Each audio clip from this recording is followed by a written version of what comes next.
السلام علیکم ورحمۃ اللہ وبرکاتہ۔ صبح بخیر زندگی۔ امید ہے آپ لوگ ایمان اور صحت کی بہتر حالت میں ہوں گے۔ چینل پر جو لوگ نئے ہیں سبسکرائب کریں اور بیل آئیکن کو پریس کر دیں، شکریہ۔ سابقہ امت کی عورتوں میں سب سے افضل مریم بنت عمران ہے اور اس امت کی عورتوں میں سب سے افضل خدیجہ ہے۔ ہار دیکھ کے ان کی آنکھوں میں آنسو آ گئے۔ یہ سطریں پڑھ کر میں کتنی ہی دیر تک ساکت ہو جاتی ہوں۔ وہ ہار کیا، فقط ایک ہار ہی تھا، اور پھر مجھے محسوس ہوتا ہے نہیں، وہ فقط ایک ہار نہیں تھا، وہ ہار ایک یاد تھی، محبوب بیوی کی یاد۔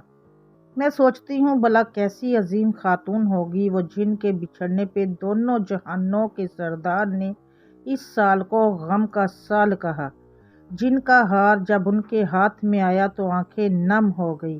اس ہار سے جڑی یادیں جب وہ محبوب بیوی کے گلے میں ہوتا ہوگا، اور اب بیٹی نے ماں کی نشانی اپنے محبوب شوہر کو آزاد کروانے کے لیے دے دی۔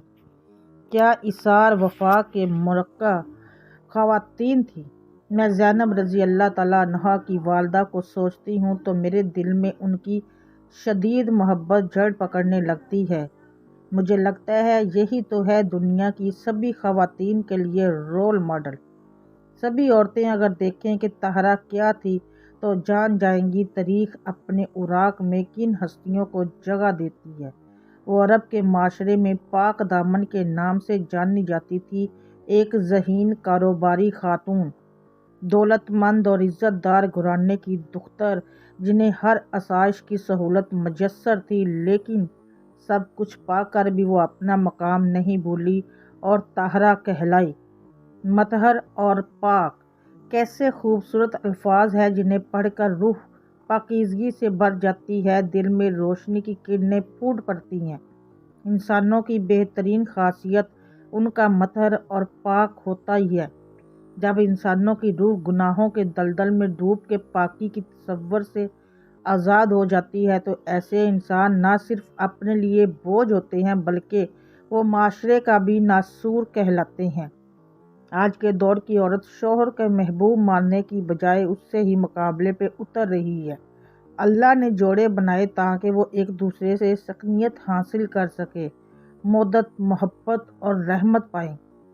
کیسا خوشکن احساس ہے، شوہر کانپتے ہوئے گھر میں داخل ہوتے ہیں اور طاہرہ کو پکارتے ہیں، زملونی زملونی، دسنی دسنی۔ وہ پاس بیٹھتی ہے، چادر اڑاتی ہے، غم گساری اور دل جوئی کرتی ہے، بہترین الفاظ سے شوہر کی خوبیاں بیان کر کے ان کو تسلی دیتی ہے۔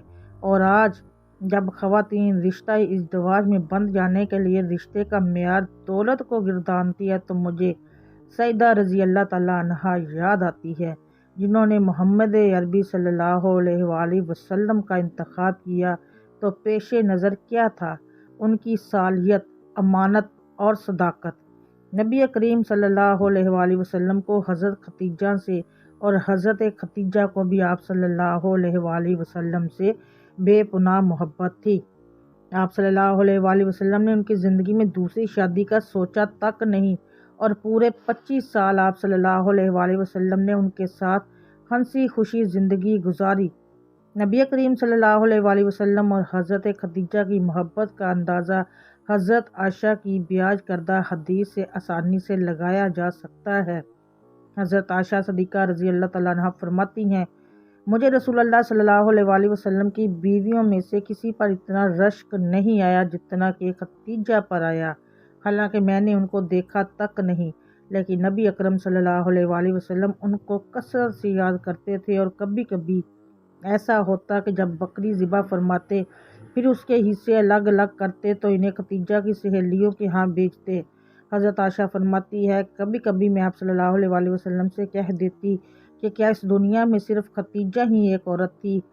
آپ صلی اللہ علیہ وآلہ وسلم نے فرمایا، وہ ایسی تھی، یعنی ان کی خدمات اور اوصاف کا ذکر کرتے اور یہ بھی فرماتے کہ ان سے میری اولاد ہوئی، جس عورت پر اس کی سوکن اور سوکن بھی حضرت عائشہ صدیقہ جیسی ہو، رشک آئے تو آپ اور اس میں پاکیزہ خاتون کی فضیلت کا کیا اندازہ لگا سکتے ہیں۔ مسلم کی ایک روایت ہے کہ آخر میں یہ الفاظ بھی منقول ہے کہ نبی کریم صلی اللہ علیہ وآلہ وسلم نے حضرت عائشہ کی یہ باتیں سن کر فرمایا، مجھے ان کی محبت رب العالمین کی طرف سے عطا کی گئی ہے۔ حضرت خدیجہ کی اسلام کے بارے میں بہت خدمات ہے، جن میں سے ایک یہ بھی ہے کہ نبی اکرم صلی اللہ علیہ وآلہ وسلم نے اسلام کی دعوت کا آغاز کیا تو غیروں کے ساتھ ساتھ اپنوں نے بھی ساتھ چھوڑ دیا اور طرح طرح کے مظالم آپ صلی اللہ علیہ وآلہ وسلم پر ڈھائے گئے۔ ایسے مواقع پر حضرت خدیجہ کا تسلی اور حوصلہ مرہم کا کام دیتا تھا۔ اس کے علاوہ نبی کریم صلی اللہ علیہ وآلہ وسلم کو مشرکین کی تردید اور تکذیب سے جو صدمہ پہنچتا وہ حضرت خدیجہ کے پاس آ کر دور ہو جاتا۔ وہ آپ صلی اللہ علیہ وآلہ وسلم کو تسلی دیتی، حوصلہ افزائی کرتی اور مشرکین عرب کی بدسلوکیوں کو ہلکا کر کے پیش کرتی تھی۔ اس حوالے سے ان کا یہ قول تاریخ کی کتابوں میں موجود ہے۔ وہ فرماتی، یا رسول اللہ، آپ رنجیدہ خاطر نہ ہو، بھلا کوئی ایسا رسول آج تک آیا ہے جس سے لوگوں نے تمسخر نہ کیا ہو۔ شیب ابی طالب میں گزارے گئے مشکل ترین سالوں میں وہ محبوب شوہر کی ہم نوا رہی۔ نبی کریم صلی اللہ علیہ وآلہ وسلم نے حضرت عیسیٰ علیہ السلام کی والدہ ماجدہ حضرت مریم علیہ السلام کو سابقہ امتوں کی اور حضرت خدیجہ رضی اللہ تعالیٰ عنہ کو اس امت کی سب سے افضل خاتون قرار دیا۔ حضرت علی رضی اللہ تعالیٰ عنہ سے کہتے ہیں کہ میں نے رسول اللہ صلی اللہ علیہ وآلہ وسلم کو فرماتے ہوئے سنا ہے، سابقہ امت کی عورتوں میں سے سب سے افضل مریم بنت عمران ہے، اس امت کی عورتوں میں سب سے افضل خدیجہ ہیں۔ اللہ ہمیں سیدہ خدیجۃ الکبریٰ کے نقش قدم پر چلنے کی توفیق عطا فرمائے، آمین ثم آمین یا رب العالمین۔